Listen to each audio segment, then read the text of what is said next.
2002 ഫെബ്രുവരി മാസം 21 അയോധ്യയിൽ നിന്ന് പുറപ്പെട്ട സബർമതി എക്സ്പ്രസ് ഇപ്പോൾ സഞ്ചരിച്ചുകൊണ്ടിരിക്കുന്നത് ഗുജറാത്തിലൂടെയാണ്. സമയം 8:30 അടുത്തായിട്ടുണ്ട്. അത്യാവശ്യം തണുപ്പുള്ള ഒരു സമയമാണ്. തണുത്ത കാറ്റ് ആ ട്രെയിനിൻ്റെ ബോഗിക്കുള്ളിലേക്ക് പ്രവേശിക്കുന്നുണ്ട്. ഒട്ടും വൈകാതെ തന്നെ ആ ട്രെയിൻ ഗോത്ര എന്ന ആ പട്ടണത്തിലെ റെയിൽവേ സ്റ്റേഷനിൽ എത്തിച്ചേർന്നു. അധിക നേരമൊന്നും ആ ട്രെയിൻ അവിടെ നിർത്തില്ല. ഏതാനും മിനിറ്റുകൾ കഴിയുമ്പോൾ അവിടെ നിന്ന് പുറപ്പെടേണ്ട ഒരു ട്രെയിനാണ്. എന്നാൽ ആ മിനിറ്റുകൾക്കിടയിൽ അവിടെ വളരെ വിചിത്രമായിട്ടുള്ള ചില സംഭവ വികാസങ്ങൾ അരങ്ങേറി. ഇനി ഞാൻ പറയാൻ പോകുന്നത് നാനാവതി മേത്ത റിപ്പോർട്ടിൽ പ്രതിപാദിച്ചിരിക്കുന്ന കാര്യങ്ങളാണ്. വളരെയധികം വിവാദങ്ങൾ നിറഞ്ഞിട്ടുള്ള ഒരു റിപ്പോർട്ടാണിത്. ഇതിനെ അനുകൂലിക്കുന്ന ആളുകളുണ്ട്, അതുപോലെ പ്രതികൂലിക്കുന്ന ആളുകളും ഒരുപാടുണ്ട്.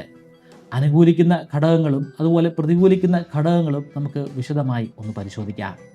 ഈ റിപ്പോർട്ട് അനുസരിച്ച് അന്ന് ആ ട്രെയിൻ അവിടെ എത്തിച്ചേരുമ്പോൾ മുൻകൂട്ടി തീരുമാനിച്ചിട്ടുള്ള 1000-ഓളം ആളുകൾ അവിടെ തിങ്ങിക്കൂടിയിട്ടുണ്ടായിരുന്നു. അത്രയും പേരും മുസ്ലിങ്ങളായിരുന്നു. തലേ ദിവസം ഇതേ മുസ്ലിങ്ങൾ തന്നെ അല്ലെങ്കിൽ അതിലെ ഏതാനും ആളുകൾ ഒരു ഗൂഢാലോചന നടത്തിയിരുന്നു. ആ ഗൂഢാലോചന അനുസരിച്ച് അയോധ്യയിൽ നിന്നും ഗോത്രയിൽ എത്തിച്ചേരുന്ന ഹൈന്ദവ വിശ്വാസികളെ ചുട്ടുകൊല്ലുക. അതിനു മുമ്പ് അവരിൽ പ്രകോപനം ഉണ്ടാക്കണം. ആ പ്രകോപനത്തിൻ്റെ ഭാഗമായിട്ടാണ് ഇത്രയും വലിയ ഒരു ജനക്കൂട്ടം അവിടെ ഉണ്ടായിരിക്കുന്നത്. 10-20 ആളുകളാണെങ്കിൽ ആരൊക്കെയാണ് അതിൽ പങ്കെടുത്തതെന്ന് വ്യക്തമായിട്ട് മനസ്സിലാക്കാൻ സാധിക്കും. എന്നാൽ 1000-ഓളം വരുന്ന ഒരു വലിയ കൂട്ടമാണെങ്കിലോ അത് ആൾക്കൂട്ടം നടത്തിയിട്ടുള്ള ഒരു വലിയ കലാപമായിട്ട് മാറും. അതിൽ പ്രതികൾ ആരെങ്കിലും ഉണ്ടാവാനുള്ള സാധ്യത വളരെ കുറവാണെന്നാണ് അവർ ചിന്തിക്കുന്നത്. പ്രകോപനം ഉണ്ടാകുന്നുണ്ട്, അതിനെ തുടർന്ന് കല്ലുകൾ വലിച്ചെറിയുന്നുണ്ട്. അതിനുശേഷമാണ് ആ ട്രെയിൻ അവിടെ നിന്നും നീങ്ങുന്നത്. ആ ലോക്കോ പൈലറ്റ് ഇതിനെക്കുറിച്ച് അറിയാനുള്ള ഒരു സാഹചര്യവുമില്ല. പക്ഷേ ട്രെയിൻ അവിടെ നിന്നും നീങ്ങണം, കാരണം അതിൻ്റെ യാത്ര അവസാനിച്ചിട്ടില്ല. ട്രെയിൻ അവിടെ നിന്നും നീങ്ങുമെന്ന് വ്യക്തമായിട്ട് വെളിയിലുണ്ടായിരുന്ന ആളുകൾക്ക് അറിയാമായിരുന്നു. അതുകൊണ്ട് തന്നെ ചില ആളുകളൊക്കെ ആ ട്രെയിനിൻ്റെ ഉള്ളിൽ കയറി പറ്റിയിരുന്നു. ട്രെയിൻ ഒന്ന് നീങ്ങിക്കഴിഞ്ഞപ്പോഴേക്കും അവിടെ ഉണ്ടായിരുന്ന ചെയിൻ വലിച്ച് ആ ട്രെയിൻ അവരവിടെ നിർത്തിയിട്ടു. അതിനുശേഷമാണ് അവർ പ്രത്യേകമായിട്ട് കരുതിയിരുന്ന ക്യാനുകളിലെ പെട്രോൾ ആ ട്രെയിനിലെ S6 ബോഗിയിൽ ഒഴിക്കുന്നത്. 140 ലിറ്റർ എന്നും 60 ലിറ്റർ എന്നും ഒക്കെ പരാമർശമുണ്ട്. പല ആളുകളും പല അഭിപ്രായങ്ങളാണ് രേഖപ്പെടുത്തുന്നത്. എന്തായാലും ഇത്രയധികം പെട്രോൾ വേണമെങ്കിൽ ഒരുപാട് വലിയ ക്യാനുകൾ പ്രത്യേകമായിട്ട് അവരവിടെ എത്തിക്കണം. കൂടാതെ അസ്വാഭാവികമായിട്ടുള്ള രീതിയിലുള്ള ജനക്കൂട്ടം ആ ട്രെയിനിൻ്റെ ഉള്ളിലുണ്ട്. കാരണം അതൊരു ഉത്സവ സീസണാണ്. അയോധ്യ സന്ദർശിക്കാൻ ഒരുപാട് ആളുകൾ പോയിട്ടുണ്ട്. അവർ മടങ്ങി വരുന്ന ട്രെയിനാണ്. അത്രയും അധികം തിക്കിൻ്റെയും തിരക്കിൻ്റെയും ഇടയിൽ എങ്ങനെയാണ് ഇത്രയും വലിപ്പമേറിയിട്ടുള്ള പെട്രോൾ ക്യാനുകൾ കൊണ്ടുപോയി അവിടെയെല്ലാം വിതറുന്നതെന്ന് നമുക്ക് ചിന്തിക്കാൻ പോലും സാധിക്കുകയില്ല. ഒരുപാട് ആളുകൾ തിങ്ങി യാത്ര ചെയ്യുന്ന ട്രെയിനുകൾ നമ്മൾ കണ്ടിട്ടുണ്ട്. അവിടെ ഒരു കാലെടുത്ത് വയ്ക്കാൻ തന്നെ പ്രയാസമാണ്. അങ്ങനെ ഇരിക്കെ എങ്ങനെയായിരിക്കും ഈ വലിയ ക്യാന് കൊണ്ട് ആ ട്രെയിനിലുള്ള മുഴുവൻ സ്ഥലങ്ങളിലും ഈ പെട്രോൾ വിതറുക? ഇത്രയും ലിറ്റർ കണക്കിന് പെട്രോളുകൾ കൊണ്ടുപോയി വിതറി എന്നാണ് സാക്ഷികളായിട്ടുള്ള ആളുകൾ പറയുന്നത്. അത് ഏറെക്കുറെ അസാധ്യമായിട്ടുള്ളൊരു കാര്യമാണ്. എന്തായാലും ആ റിപ്പോർട്ട് അനുസരിച്ച് ഇത്തരത്തിൽ ആ ട്രെയിനിൽ ധാരാളമായി പെട്രോൾ തൂകിയതിനു ശേഷം വെളിയിൽ നിന്ന ഏതാനും യുവാക്കൾ അവർ അവരുടെ കയ്യിൽ കരുതിയിരുന്ന കോട്ടൺ വേസ്റ്റിൽ പെട്രോൾ മുക്കിയതിന് ശേഷം അതിൽ തീ കത്തിച്ച് ആ തീ ആ ട്രെയിനിൻ്റെ ഉള്ളിലേക്ക് വലിച്ചെറിഞ്ഞു എന്നാണ് പറയുന്നത്. അതിനെ തുടർന്നാണ് അതിൻ്റെ ഉള്ളിലുണ്ടായിരുന്ന നിരവധി ആളുകൾ മരണമടയുന്നത്. കൃത്യമായിട്ട് പറഞ്ഞാൽ 59 പേരാണ് അന്ന് പെടഞ്ഞ് കത്തി ചാമ്പലായത്. ആ 59 പേരിൽ 27 പേർ സ്ത്രീകളും 10 പേർ കുട്ടികളുമാണ്. ബാക്കിയുള്ള ആളുകൾ അവരാണ് സാക്ഷികളായിട്ട് മാറിയത്. അവരുടെ വിവരണത്തിലൂടെയാണ് ഈ കാര്യങ്ങൾ മനസ്സിലാക്കാൻ സാധിച്ചത്. ഈ 59 പേരും ഹിന്ദുക്കളല്ല. ഹിന്ദുക്കൾക്ക് പുറമെ മറ്റ് ജാതിയിൽപ്പെട്ടിട്ടുള്ള ആളുകളും ആ കൂട്ടത്തിലുണ്ടായിരുന്നു. നാനാവതി മേത്ത കമ്മീഷൻ്റെ റിപ്പോർട്ടിൽ ഒരുപാട് പോരായ്മകളുണ്ട്. പ്രധാനമായിട്ടും ഇതിൽ സാക്ഷി ചേർത്തിരിക്കുന്നത് ആ ട്രെയിനിലുള്ള ആളുകളെ മാത്രമാണ്. അല്ലാതെയുള്ള വെളിയിൽ നിന്നിരുന്ന ഒരാളെപ്പോലും സാക്ഷിയായിട്ട് കൂട്ടിയിട്ടില്ല. അവിടെ ഉണ്ടായിരുന്ന ആളുകൾ എല്ലാവരും ഈ ഒരു ആക്രമണത്തിൻ്റെ ഭാഗമായിരുന്നു എന്നും പറയാൻ സാധിക്കില്ല. കാരണം അതൊരു റെയിൽവേ സ്റ്റേഷനാണല്ലോ. ഇതുമായിട്ടൊരു ബന്ധവുമില്ലാതെ അവിടെ യാദൃശ്ചികമായിട്ട് എത്തിച്ചേർന്നിട്ടുള്ള ആളുകളും ഉണ്ടായിരിക്കും. അങ്ങനെയുള്ള ആരെയും സാക്ഷികളുടെ കൂട്ടത്തിൽ കൂട്ടിയിട്ടില്ല. ആ ട്രെയിനിലുണ്ടായിരുന്ന ആളുകൾ മാത്രമാണ് സാക്ഷി. ഇവിടുത്തെ പ്രധാനപ്പെട്ട കൺഫ്യൂഷൻ എന്ന് പറയുന്നത് എങ്ങനെയാണ് ആ പെട്രോൾ നിറഞ്ഞിട്ടുള്ള ആ കോട്ടൺ വേസ്റ്റ് ആ ട്രെയിനിൻ്റെ ഉള്ളിലേക്ക് എറിയുന്നത്? അത് ഉള്ളിൽ തന്നെ വന്ന് വീഴണമെന്നില്ലല്ലോ. കാരണം ഈ ട്രെയിനുകളുടെ ബോഗിയിലുണ്ടായിരിക്കുന്ന ആ വിൻഡോയിലെ ആ ഗ്രില്ലുകൾ അത്തരത്തിലുള്ള ഈ കോട്ടൺ വേസ്റ്റുകൾ വന്ന് വീഴാൻ പറ്റുന്ന രീതിയിലല്ല. പെട്രോളിൻ്റെ സ്വഭാവം നമുക്കറിയാം, അത് വളരെ വോൾട്ടൈലായിട്ടുള്ള ഒരു ദ്രാവകം അല്ലെങ്കിൽ ലിക്വിഡാണ്. പെട്ടെന്ന് തന്നെ അത് ബാഷ്പീകരിച്ച് വാതകമായിട്ട് മാറും. അത് ദ്രാവകമായിരിക്കുന്ന അവസ്ഥയിലല്ല കത്തുന്നത്, അത് വാതകമാകുമ്പോഴാണ് കത്തുന്നത്. അതായത് നമ്മൾ പെട്രോൾ വീണ ആ ഭാഗത്ത് തന്നെ തീ കത്തിക്കേണ്ട ആവശ്യമില്ല. പെട്രോളിൻ്റെ ഒരു ക്യാൻ തുറന്നു കഴിഞ്ഞാൽ തന്നെ പെട്ടെന്ന് തന്നെ അതിൽ നിന്നും കൂടുതൽ വാതകങ്ങൾ വെളിയിലേക്ക് വരും. ആ വാതകം നമുക്ക് കാണാൻ പോലും സാധിക്കില്ല, മണം കൊണ്ടാണ് നമ്മളത് തിരിച്ചറിയുന്നത്. അതായത് എവിടെ വേണമെങ്കിലും ആ പെട്രോൾ കാണും. ഒരു ക്യാൻ തുറന്നു കഴിഞ്ഞാൽ ക്യാൻ്റെ പരിസരത്തെല്ലാം ഈ പെട്രോൾ ഉണ്ടാകും. അത് അവിടെ വലിയ തോതിൽ, അതായത് 140 ലിറ്ററൊക്കെ ഒഴിച്ചു എന്ന് പറയുന്നു. അത് 60 ലിറ്റർ ആയിക്കോട്ടെ, 10 ലിറ്റർ ആയിക്കോട്ടെ, 1 ലിറ്റർ ആണെങ്കിലും ആയിക്കോട്ടെ. 1 ലിറ്റർ ആണെങ്കിൽ പോലും അത് പല ഭാഗങ്ങളിലായിട്ട് ഒഴുകി നടക്കുകയാണ് വാതകത്തിൻ്റെ രൂപത്തിൽ. ഒരു സ്ഥലത്ത് ഒഴിച്ചാൽ പോലും ആ ഒഴിക്കുന്ന സ്ഥലത്ത് പെട്ടെന്ന് തന്നെ പെട്രോൾ അപ്രത്യക്ഷമായി പോകും. നിങ്ങൾ പലപ്പോഴും കണ്ടിട്ടുണ്ടായിരിക്കും. അങ്ങനെ അപ്രത്യക്ഷമായി പോവുക എന്ന് പറഞ്ഞാൽ അത് ആ അന്തരീക്ഷത്തിൽ മുഴുവനും ഉണ്ടാകുന്നതാണ്. ആരെങ്കിലും അവിടെ നിന്ന് ഒരു തീപ്പൊരി ഉണ്ടാക്കി കഴിഞ്ഞാൽ ആ ആൾ നിൽക്കുന്ന പ്രദേശമായിരിക്കും ആദ്യം കത്തുന്നത്. അപ്പോൾ ഈ ഒരു സ്ഥലത്ത് നിൽക്കുന്ന വ്യക്തികൾ തന്നെ കോട്ടൺ വേസ്റ്റിൽ പെട്രോൾ മുക്കി അതിൽ കത്തിച്ചുവെങ്കിൽ ആദ്യം കത്തിച്ചാമ്പലാകാൻ പോകുന്നത് ആ കത്തിച്ച വ്യക്തി തന്നെ ആയിരിക്കും. അപ്പോൾ അത്തരത്തിലുള്ള ഒരു ആക്രമണമായിരിക്കില്ല അവിടെ നടന്നത്. പക്ഷേ യഥാർത്ഥത്തിലുള്ള സ്റ്റോറി എന്താണെന്ന് നമുക്ക് വ്യക്തമല്ല. എന്നാൽ ഇതുമായി ബന്ധപ്പെട്ട് വേറെയും ഒരുപാട് വേർഷൻസ് ഉണ്ട്. ബാനർജി കമ്മീഷൻ ഇതുമായി ബന്ധപ്പെട്ടൊരു റിപ്പോർട്ട് ഉണ്ടാക്കിയിരുന്നു. പക്ഷേ സുപ്രീം കോടതി ആ റിപ്പോർട്ട് തന്നെ റദ്ദു ചെയ്തു. അന്ന് റെയിൽവേ മിനിസ്റ്റർ ആയിരുന്ന ലാലു പ്രസാദ് യാദവാണ് ബാനർജി കമ്മീഷന് അന്വേഷണ ചുമതല കൊടുക്കുന്നത്. ഫോറൻസിക് പരമായിട്ടുള്ള അന്വേഷണങ്ങളും അവർ നടത്തിയിട്ടുണ്ട്. പക്ഷേ തീർത്തും വ്യത്യസ്തമായിട്ടുള്ളൊരു കമ്മീഷൻ റിപ്പോർട്ടായിരുന്നു അന്ന് സമർപ്പിച്ചത്. പക്ഷേ അതിനോട് നമുക്ക് യോജിക്കാൻ സാധിക്കുകയില്ല. ആ റിപ്പോർട്ട് അനുസരിച്ച് അവിടെ ഒരു രീതിയിലുള്ള ആക്രമണങ്ങളും സംഭവിച്ചിട്ടില്ല. ആ ട്രെയിനിൻ്റെ ഉള്ളിൽ തന്നെ ആരോ ഭക്ഷണം പാകം ചെയ്യാനായിട്ട് കൊണ്ടുവന്ന ഒരു സ്റ്റൗവ്, ആ സ്റ്റൗവിലുണ്ടായിട്ടുള്ള ചില പ്രശ്നങ്ങൾ കാരണമാണ് അവിടെ വലിയൊരു പൊട്ടിത്തെറി സംഭവിച്ചതും അതിനെ തുടർന്ന് അഗ്നിബാധ ഉണ്ടായതും. എന്നാൽ കാര്യങ്ങൾ അങ്ങനെയല്ല. ഒരുപാട് പേർ അവിടെ ഉണ്ടായിരുന്നു എന്നത് വാസ്തവമാണ്. അവിടെ പ്രകോപനപരമായിട്ടുള്ള കാര്യങ്ങൾ സംഭവിച്ചു എന്നതും വാസ്തവം തന്നെയാണ്. അതായത് യാഥാർത്ഥ്യം ഇത് രണ്ടുമല്ല, ഇത് രണ്ടിനും ഇടയിലുള്ള എന്തോ ഒന്നാണ് അവിടെ സംഭവിച്ചത്. പക്ഷേ അത് ഇപ്പോഴും പുറം ലോകത്തിന് അറിയാതെ നിൽക്കുകയാണ്. നാനാവതി മേത്ത കമ്മീഷനുമായി ബന്ധപ്പെട്ടിട്ട് വേറെയും ഒരുപാട് വിവാദങ്ങളുണ്ട്. ആ കാലഘട്ടത്തിലെ ഗുജറാത്ത് ചീഫ് മിനിസ്റ്റർ ആയിരുന്ന നരേന്ദ്രമോദിയുടെ അടുത്ത ആളുകളാണ് ഈ കമ്മീഷനുമായി ബന്ധപ്പെട്ട് പ്രവർത്തിച്ചിരുന്നെന്നാണ് പല ആളുകളും പറയുന്നത്. കാരണം അന്ന് ഈ കമ്മീഷനെ തീരുമാനിച്ചതും ഇതിൻ്റെ ചുമതല ഏൽപ്പിച്ചു കൊടുത്തതുമൊക്കെ അന്നത്തെ മുഖ്യമന്ത്രിയായിരുന്ന നരേന്ദ്രമോദി തന്നെയാണ്.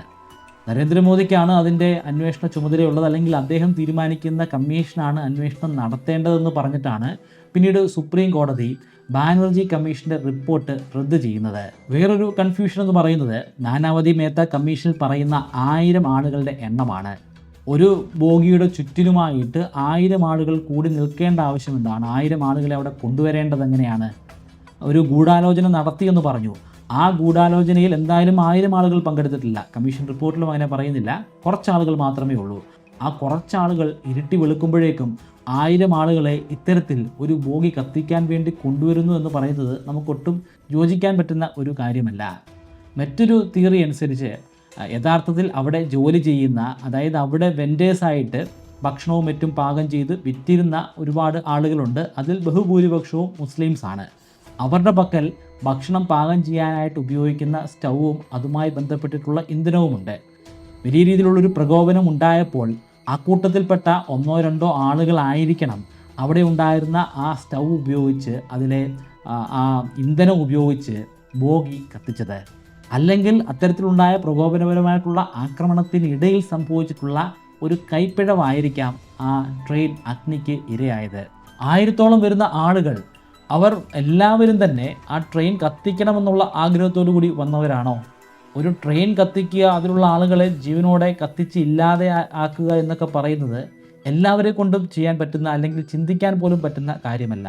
ചിലപ്പോൾ ഒരു കൂട്ടത്തിൽ 1-2 പേർക്ക്, അല്ലെങ്കിൽ ഒരു 10 പേർക്ക് അത്തരത്തിലുള്ളൊരു ചിന്താഗതി ഉണ്ടായിരിക്കാം.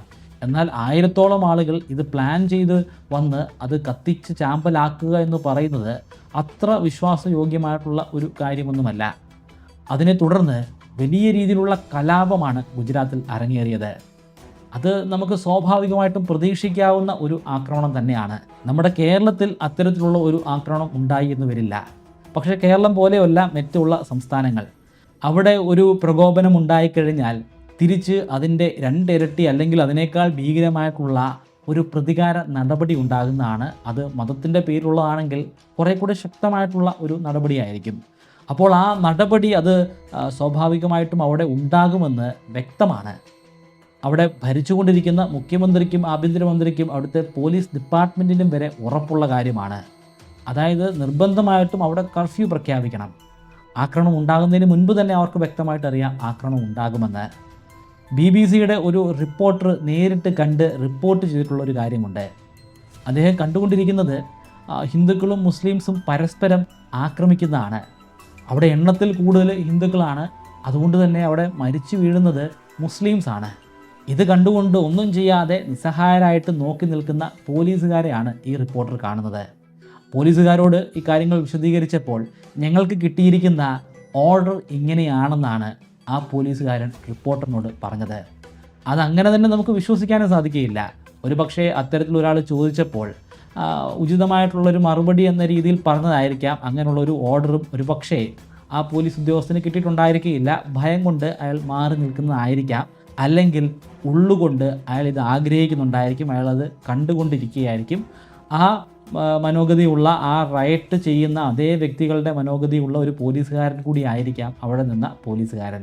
തുടക്കത്തിലെ വേണ്ട നടപടികൾ സ്വീകരിക്കാതിരുന്നത് ഭരണകൂടത്തിൻ്റെ ഒരു വീഴ്ചയായിട്ട് വേണമെങ്കിൽ നമുക്ക് കരുതാം. പക്ഷേ അങ്ങനെ കരുതിയാൽ പോലും 1-2 ദിവസങ്ങൾ കൊണ്ട് അവർക്ക് പൂർണ്ണമായിട്ടും ഇത് അടിച്ചമർത്താൻ സാധിക്കുന്നതല്ലേ. കാരണം അവരുടെ കയ്യിൽ വലിയൊരു ഫോഴ്സ് തന്നെയുണ്ട്. അവിടെ കലാപം നടത്തിക്കൊണ്ടിരിക്കുന്ന ആളുകളുടെ കയ്യിൽ അത്ര വലിയ ആയുധങ്ങളൊന്നുമില്ല. പ്രധാനമായിട്ടും വാളും മറ്റു സാധനങ്ങളൊക്കെയാണ് അവർ ആക്രമണത്തിന് വേണ്ടി ഉപയോഗിക്കുന്നത്. പക്ഷേ പോലീസ് ഡിപ്പാർട്ട്മെൻറ്റ് അങ്ങനെയല്ല. വേണമെങ്കിൽ പട്ടാളത്തെ പോലും ആ ഘട്ടത്തിൽ ഇറക്കാൻ സാധിക്കുന്നതാണ്. പക്ഷേ അത്തരത്തിലുള്ള കാര്യമായിട്ടുള്ള നീക്കങ്ങളൊന്നും സംഭവിച്ചില്ല. ഇവിടുത്തെ ശരിക്കുമുള്ള വില്ലൻ ആരാണ്? ഒരു കൂട്ടം ആളുകൾ വിശ്വസിക്കുന്നത് തീവ്രമായിട്ടുള്ള ചിന്താഗതിയുള്ള ഹൈന്ദവ സംഘടനകൾപ്പെട്ടിട്ടുള്ള ആളുകളാണെന്നാണ്. മറ്റൊരു കൂട്ടം ആളുകൾ പറയുന്നത് തീവ്രവാദ ചിന്താഗതിയുള്ള മുസ്ലിം ജനവിഭാഗമാണെന്നാണ്. പക്ഷേ രണ്ട് കൂട്ടരുടെയും ഭാഗത്ത് നിൽക്കാതെ നമ്മൾ ഈ ഒരു സംഭവത്തെ നോക്കിക്കാണുകയാണെങ്കിൽ ഇവിടുത്തെ പ്രശ്നമെന്ന് പറയുന്നത് മതമാണ്. മതം മനുഷ്യരെ രണ്ടായിട്ട് മുറിച്ചു മാറ്റിയിരിക്കുന്നു. അതായത് അവിടെ മനുഷ്യൻ എന്നുള്ള ഒരു ചിന്തയില്ല. മുൻപിൽ നിൽക്കുന്ന ഒരു വ്യക്തി, ആ വ്യക്തി മുസ്ലിമാണോ അല്ലെങ്കിൽ ഹിന്ദുവാണോ എന്നുള്ളൊരു ചിന്ത മാത്രമേ അവർക്കുള്ളൂ. അതിൻ്റെ അർത്ഥം ഇവിടെയുള്ള മതവിശ്വാസികളൊക്കെ തീവ്രവാദ ചിന്താഗതിയുള്ള ആളുകളാണെന്നല്ല. അങ്ങനെയാണെങ്കിൽ ഈ ഭൂമിയിൽ നമുക്ക് ജീവിക്കാനേ സാധിക്കുകയില്ലല്ലോ. കാരണം ഇവിടെ ബഹുഭൂരിപക്ഷം ആളുകളും ഏതെങ്കിലും ഒരു മതത്തിൻ്റെ ഭാഗമായിരിക്കും. എന്നാൽ മതം കറുപ്പായിട്ട് മാറിയിട്ടുള്ള ആളുകളുണ്ട്. അവരിൽ അതൊരു കറുപ്പിൻ്റെ സ്വഭാവമാണ് കാണിക്കുന്നത്. അതിനവർ അഡിക്റ്റഡായി പോവും. അവരെ എന്തു പറഞ്ഞാലും അവർക്കൊരു പ്രശ്നമായിരിക്കില്ല. എന്നാൽ അവരുടെ മതത്തെക്കുറിച്ച് മോശമായിട്ടുള്ള ഒരു വാക്കുണ്ടായാൽ പോലും വലിയ രീതിയിൽ പ്രകോപിതരാവുകയും എതിരെ നിൽക്കുന്ന ആളുകൾ, അത് ആരൊക്കെയാണെങ്കിലും, സ്ത്രീകളാണെങ്കിലും കുട്ടികളാണെങ്കിൽ പോലും ഒരു കരുണയുമില്ലാതെ കൊന്നു കളയാൻ അവർ ശ്രമിക്കുന്നതാണ്. അതൊരു ചെറിയ വിഭാഗമായിട്ടായിരിക്കും തുടങ്ങുന്നത്. എന്നാൽ ആ വിഭാഗത്തിന് ഒരു വലിയ സമൂഹത്തെ ആ ഡിറക്ഷനിലേക്ക് കൊണ്ടുവരാൻ സാധിക്കും. അതാണ് ഈ കലാപങ്ങൾക്കെല്ലാം കാരണമായി മാറുന്നത്. മതത്തിൻ്റെ പേരിൽ ആളുകളെ വേർതിരിച്ച് കാണുന്നതാണ് ആദ്യം ഒഴിവാക്കേണ്ടത്. ഇത്തരത്തിലുള്ള ലഹളകളുടെ ജനനം അത്തരത്തിലുള്ള വേർതിരിവാണ്. ആദ്യം വളരെ നിസ്സാരമായിട്ടുള്ള കാര്യങ്ങൾ കൊണ്ടായിരിക്കും അവർ വേർതിരിക്കുക. ഇത് ഞങ്ങളുടെ ആഘോഷമാണ്, അത് നിങ്ങളുടെ ആഘോഷമാണ്, അല്ലെങ്കിൽ അത് നിങ്ങളുടെ കൂട്ടരുടെ കല്യാണമാണ്, ഇത് ഞങ്ങളുടെ കൂട്ടരുടെ കല്യാണമാണ്, ഞങ്ങളുടെ ആചാരം ഇങ്ങനെയാണ്, നിങ്ങളുടെ ആചാരം ഇങ്ങനെയാണ്. അത്തരത്തിലുള്ള ചിന്താഗതിയായിരിക്കും ആദ്യഘട്ടത്തിൽ വരിക. എന്നാൽ അത് ഗ്രാജുവലി ഡെവലപ്പ് ചെയ്ത് അവരുടെ കാഴ്ച പോലും മറയ്ക്കുന്ന ഒരു ഘട്ടത്തിലേക്ക് എത്തിച്ചേരും. അതാണ് ഇത്തരത്തിലുള്ള തീവ്രവാദ സ്വഭാവങ്ങൾക്ക് കാരണമായി മാറുന്നത്. ഭാഗ്യം കൊണ്ട് നമ്മുടെ കേരളത്തിൽ വളരെ വളരെ വിരളമായി മാത്രമേ അത്തരത്തിലുള്ള സംഭവ വികാസങ്ങൾ നടക്കാറുള്ളൂ. ഒരു വലിയ സംഭവം നടന്നാൽ പോലും അതിൻ്റെ കാരണത്തെ ചൊല്ലി പിന്നെയും വലിയ രീതിയിലുള്ള ഒരുപാട് ആളുകൾ നിറഞ്ഞിട്ടുള്ള ഒരു വലിയ ലഹളയിലേക്കൊന്നും പോകില്ല. നമ്മുടെ നാട്ടിൽ വലിയ രീതിയിലുള്ള വർഗീയ ആക്രമണങ്ങൾ സംഭവിച്ചിട്ടുണ്ട്. എന്നാൽ അത് പിന്നീട് ഒരു കാട്ടുതീ പോലെ പടർന്ന് പന്തലിക്കുന്നത് കാണാൻ സാധിക്കില്ല. കാരണം ബഹുഭൂരിപക്ഷം ആളുകളും ഈ മതത്തിൻ്റെ വേർതിരിവോടുകൂടിയല്ല ആളുകളെ കാണുന്നത്. ഒരു ചെറിയ വിഭാഗം മാത്രമാണുള്ളത്. എന്നാൽ ആ ചെറിയ വിഭാഗത്തിൻ്റെ സ്ഥാനത്ത് വലിയൊരു വിഭാഗം തന്നെ ഇത്തരത്തിൽ വേർതിരിവോടുകൂടിയാണ് ആളുകളെ കാണുന്നതെങ്കിൽ ഗോത്ര പോലുള്ള സംഭവ വികാസങ്ങൾ വീണ്ടും പല സ്ഥലങ്ങളിലും ആവർത്തിക്കും. ഗോത്ര കലാപവും ഗുജറാത്ത് കലാപവും മനുഷ്യൻ പഠിക്കേണ്ട ഒരു പാഠം തന്നെ ആയിരിക്കണം. സിനിമകളിലും അതുണ്ടായിരിക്കണം. പക്ഷേ അത് വെറുപ്പ് പ്രചരിപ്പിക്കാൻ വേണ്ടിയുള്ള ഒരു ആയുധമായിരിക്കരുത്. ഇങ്ങനെയൊന്നും പാടില്ല എന്ന രീതിയിൽ ചിന്തിക്കാനുള്ള ഒരു മാർഗം മാത്രമായിരിക്കണം. ഇത്രയും ആളുകൾ കൊല്ലപ്പെട്ടിട്ടുള്ള സംഭവ വികാസങ്ങൾ ഇനി ഉണ്ടാവരുതെന്നായിരിക്കണം നമ്മൾ ചിന്തിക്കേണ്ടത്. നമ്മൾ ഫേസ്ബുക്കിൽ വെറുതെ ഇടുന്ന ഒരു കമൻ്റ് ആയിരിക്കാം, എന്നാൽ ആ കമൻറ്റ് പലരിലും വലിയ രീതിയിലുള്ള പ്രകോപനങ്ങൾ ഉണ്ടാക്കുന്നതാണ്. ഒരുപക്ഷെ നിങ്ങൾ ഈ ഒരു വീഡിയോയുടെ താഴെയും ഒരുപാട് കമൻറ്റുകൾ ഇടുന്നതായിരിക്കും. ആ കമൻറ്റുകൾ ഒരിക്കലും മറ്റുള്ള ആളുകളെ പ്രകോപിപ്പിക്കുന്ന തരത്തിലായിരിക്കരുത്. ഒരുപക്ഷെ ഗോത്രയിൽ സംഭവിച്ചതും അത്തരത്തിലുള്ള പ്രകോപനമായിരിക്കാം. അങ്ങനൊരു പ്രകോപനം നടത്തുന്ന സമയത്ത് അവർ പോലും ചിന്തിച്ചിട്ടുണ്ടായിരിക്കില്ല ഇത് ഒരുപാട് ആളുകളുടെ ജീവൻ അപഹരിക്കുന്ന ക്രൂരമായിട്ടുള്ള ഒരു കർത്തവ്യമായിരിക്കുമെന്ന്. ഞാനിവിടെ ഈ ഗോത്ര ട്രെയിൻ ദുരന്തത്തെക്കുറിച്ചാണ് കൂടുതൽ കാര്യങ്ങളും വിശദീകരിച്ചത്. അതിനുശേഷം നടന്ന വളരെ മോശമായിട്ടുള്ള നീചമായിട്ടുള്ള കലാപത്തെക്കുറിച്ച് കാര്യമായിട്ടൊന്നും ഞാൻ പറഞ്ഞില്ല. അതിൻ്റെ കാരണം അതിനെക്കുറിച്ച് വളരെ ഡീറ്റെയിൽ ആയിട്ടുള്ളൊരു വീഡിയോ ഈ ചാനൽ തന്നെ ഞാൻ മുൻപ് ചെയ്തിട്ടുള്ളത് കൊണ്ടാണ്. നിങ്ങൾ പലരും അത് കണ്ടിട്ടുണ്ടായിരിക്കും. കണ്ടിട്ടില്ലെങ്കിൽ ആ വീഡിയോയുടെ ലിങ്ക് ഞാൻ ഐ ബട്ടണിലും അതുപോലെ ഡിസ്ക്രിപ്ഷനിലും കൊടുക്കാം. നിങ്ങളൊന്ന് പരിശോധിക്കുക. നിങ്ങൾ പല ആളുകളും PSC പോലുള്ള എക്സാമുകൾക്ക് വേണ്ടി പ്രിപ്പയർ ചെയ്യുന്ന ആളുകളായിരിക്കാം, അല്ലെങ്കിൽ നിങ്ങളുടെ കോഴ്സിൻ്റെ ഭാഗമായിട്ടുള്ള എക്സാമിന് വേണ്ടി പഠിക്കുന്ന ആളുകളായിരിക്കാം. നിങ്ങൾ എത്ര പഠിച്ചാലും പല കാര്യങ്ങളും മറന്നു പോകുന്നത് സ്വാഭാവികമായിട്ട് നടക്കുന്ന ഒരു സംഭവമായിരിക്കാം. അങ്ങനെയാണെങ്കിൽ തീർച്ചയായിട്ടും നിങ്ങളുടെ നിലവിലുള്ള പഠന രീതി മാറ്റണം. പുതിയ വ്യത്യസ്തമായിട്ടുള്ള നിമോണിക്സ് ബേസ്ഡ് ആയിട്ടുള്ള പഠന രീതി നിങ്ങൾ സ്വീകരിക്കണം. അങ്ങനെയാണെങ്കിൽ പഠിക്കാനുള്ളത് എത്ര കോംപ്ലിക്കേറ്റഡ് ആയിട്ടുള്ള കോംപ്ലക്സ് ആയിട്ടുള്ള വസ്തുതയാണെങ്കിൽ പോലും നിങ്ങൾക്ക് വളരെ ഈസി ആയിട്ട് അത് മനഃപ്പാഠമാക്കാൻ സാധിക്കും. എന്തിനൊരു പുസ്തകത്തിൽ അടങ്ങിയിരിക്കുന്ന സകല കോണ്ടൻറ്റും നിങ്ങൾക്ക് മെമ്മറൈസ് ചെയ്യാനായിട്ട് സാധിക്കുന്നതാണ്. വേൾഡ് മെമ്മറി ചാമ്പ്യൻഷിപ്പിൽ ചാമ്പ്യന്മാരായിട്ടുള്ള ആളുകളുടെ മെമ്മറി മെത്തേഡ്സും ട്രിക്സും ഞാനൊരു കോഴ്സായിട്ട് ബ്രൈറ്റ് കേരളൈറ്റിൻ്റെ വെബ്സൈറ്റിലും അതുപോലെ ആൻഡ്രോയിഡ് ആപ്ലിക്കേഷനിലും പബ്ലിഷ് ചെയ്തിട്ടുണ്ട്. നിങ്ങൾക്കും ആ കോഴ്സ് അറ്റൻഡ് ചെയ്യാൻ സാധിക്കും.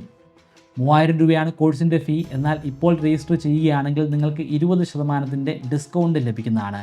അതിനുവേണ്ടി സ്ക്രീനിൽ കാണുന്നത് പോലെ മെമ്മറി 20 എന്ന പ്രോമോ കോഡ് ഉപയോഗിക്കുക. ഡിസ്ക്രിപ്ഷനിലും ഫസ്റ്റ് കമൻറ്റിലും ഞാൻ ലിങ്ക് കൊടുക്കുന്നുണ്ട്. നിങ്ങൾക്ക് ഇപ്പോൾ തന്നെ പരിശോധിക്കാം. ഇത് സാധാരണ ഒരു കോഴ്സല്ല. ഇതിലുള്ള വീഡിയോസ് എല്ലാം കണ്ടു തീരുമ്പോൾ നിങ്ങളുടെ കോഴ്സ് അവസാനിക്കുന്നില്ല. അതിനുശേഷം നിങ്ങളുടെ സ്റ്റഡി മെറ്റീരിയൽസിലേക്ക് നിങ്ങൾക്കിത് നേരിട്ട് അപ്ലൈ ചെയ്യാം. അതിലെന്തെങ്കിലും കൺഫ്യൂഷൻ ഉണ്ടെങ്കിൽ നിങ്ങൾക്ക് അപ്പോൾ തന്നെ എന്നോട് കമ്മ്യൂണിക്കേറ്റ് ചെയ്യാൻ സാധിക്കുന്നതാണ്. നമ്മുടെ വെബ്സൈറ്റിൽ അതിനുള്ള ഓപ്ഷൻ ഉണ്ട്. അല്ലെങ്കിൽ സോഷ്യൽ മീഡിയയിലൂടെ, അതായത് ഇൻസ്റ്റാഗ്രാമിലൂടെയോ ഫേസ്ബുക്കിലൂടെയോ നിങ്ങൾക്ക് നേരിട്ട് എന്നോട് സംവദിക്കാൻ സാധിക്കുന്നതാണ്. നിങ്ങളുടെ സ്റ്റഡി മെറ്റീരിയലിൽ എങ്ങനെയാണ് ഈ മെത്തേഡ്സ് അപ്ലൈ ചെയ്യുന്നതെന്ന് ഞാൻ നേരിട്ട് പറഞ്ഞു തരുന്നതാണ്. ഓൾറെഡി ഇതിൽ ഒരുപാട് എക്സാമ്പിൾസ് ഞാൻ കൊടുത്തിട്ടുണ്ട്. അതുകൊണ്ട് തന്നെ ഒരു 90% നിങ്ങൾക്ക് അങ്ങനെ ഒരു അവസ്ഥ വരില്ല. പക്ഷേ നിങ്ങളുടെ സ്റ്റഡി മെറ്റീരിയൽ ചിലപ്പോൾ ഒരുപാട് ഡിഫറൻ്റ് ആയിരിക്കും.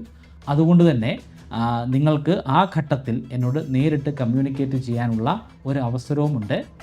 ലൈഫ് ടൈം വാലിഡിറ്റിയാണ് ഈ കോഴ്സിനുള്ളത്. നിങ്ങൾ ഇപ്പോൾ രജിസ്റ്റർ ചെയ്താലും നിങ്ങൾക്ക് എത്ര വർഷം വേണമെങ്കിലും ഇതിലെ കോണ്ടൻറ്റ് നിങ്ങൾക്ക് യൂസ് ചെയ്യാൻ സാധിക്കും. എപ്പോൾ വേണമെങ്കിലും നിങ്ങൾക്ക് സംശയങ്ങൾ എന്നോട് ചോദിക്കാൻ സാധിക്കുന്നതാണ്. ഏകദേശം 2.5 മണിക്കൂറാണ് ഈ ഒരു കോഴ്സിൻ്റെ ഡ്യൂറേഷൻ. അതായത് ഒരു സിനിമ കാണുന്ന സമയം കൊണ്ട് നിങ്ങൾക്ക് പൂർണ്ണമായിട്ടും ഇത് അറ്റൻഡ് ചെയ്യാനായിട്ട് സാധിക്കും.